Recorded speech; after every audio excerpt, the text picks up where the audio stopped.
Cool. Data room for CashBurner.com. Because that makes me more excited. On today's video, I'll be giving my overview and impressions of the Xbox Game Pass for PC beta. Whether I think it's a good value. Thank you, everybody, for joining me. So, as just announced at E3 officially, Xbox Game Pass for PC is a thing. Currently in beta at a cost of $4.99 per month before it goes up to $9.99 at an undisclosed time, probably when it comes out of beta. Introductory price of $1 to join, or of course, included an Xbox Game Pass Ultimate, which I currently have.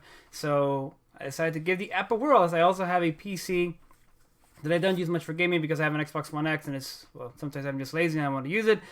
My PC itself is an i7-8700 with a GTX 1060, so video card's not up to snuff, or not the best, but I should say, but good enough to run almost any game. So let's get to it. This is the Xbox Game Pass for PC app. Now, one thing I do want to mention is that I did have some issues with the installation itself, because it kept saying that I need to update Windows 10, the latest Windows 10 update, so I had to wait about a week until after it was announced to be able to update my PC, and then once I did, I was able to run the installer. So I will link this page in the description so that you can take a look to see if it'll give you a hand in installing the beta in case it won't work for you like it didn't work for me.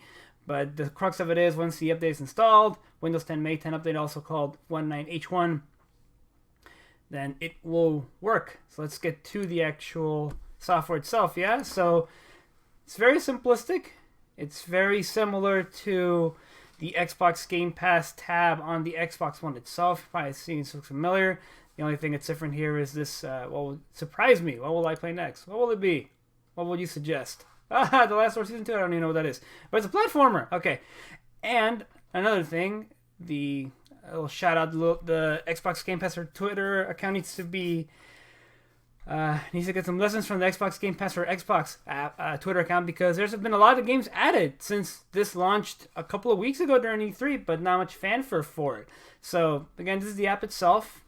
You're recently added here on the top. If you scroll over them, you get a nice little video of them. Well, most of them. Actually installed Slay the Spire. It's pretty cool.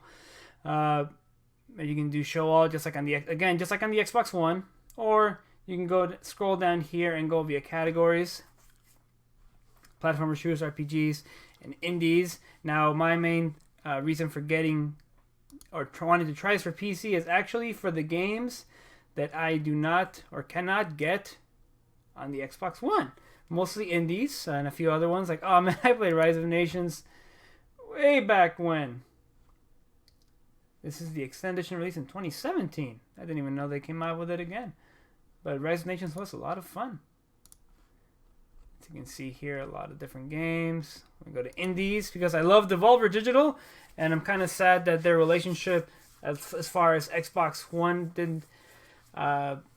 it's not as extensive as it was in the past, or like with PS4. So we don't get all of their games on Xbox One. But right there, Hotline Miami, I wanted to play that. Messenger is also an amazing game, which is also on here. And a lot of different games have been added over, like I said, last month. Ruiner, some of these older games, but then there's Wonder Song, which just got added recently. Oh, Hatful Boyfriend. So there's going to be a lot of indie games and other different categories on it here. Well, Smoke and Sacrifice. And once you install them, they will show up right here on the left. So this one you can't see it. Titan Quest. So here we go. You hit that and it launches, and there we go. Titan Quest is it's like a Diablo clone from back in the day. I played it a crap ton when it was first released, and there you go. It just launches seamlessly into the game itself. Let's exit out of there, and I'll tab this just so you can see it. All right, so that's how simple it launches, just like on the Xbox One. Now, another thing I wish, of course, obviously, is for every game to have achievements, but they don't. But hey, so far, as far as the value of the service goes, I mean, I think it's freaking fantastic for $5 a month for PC because of some of the recent games that are out there or that just got released. I mean, granted, some of these aren't the newest games, but Void Bastards just came out, Supermarket Shriek just came out, Metro Exodus isn't that old. Operencia, I'm having a lot of fun with it. That came out in March. And then you have other quality games like The Messenger, Vampire, Hollow Knight, Wolfenstein 2. So simple to use, and as you saw, it launches right into the game itself, and then you can just start playing. Once they get the bugs ironed out and everybody can install it, it's still going to be a great value. I mean, I think if they keep adding games at the pace that they're adding them, especially if they add them in the same pace as they had them on Xbox One, for those of us who have Xbox Game Pass Ultimate, it's definitely a fantastic addition to widen our libraries even further. Because, like I said, games like Hotline Miami, The Messenger, that you cannot play, Battle Chef Brigade, that you cannot play on Xbox One. Well, actually, I think Battle Chef Brigade is on Xbox One. My apologies, but just to pad our library so we can have a PC that runs them. And again, for indie games, you don't need much. It's a great addition, and I'm glad that they're doing it.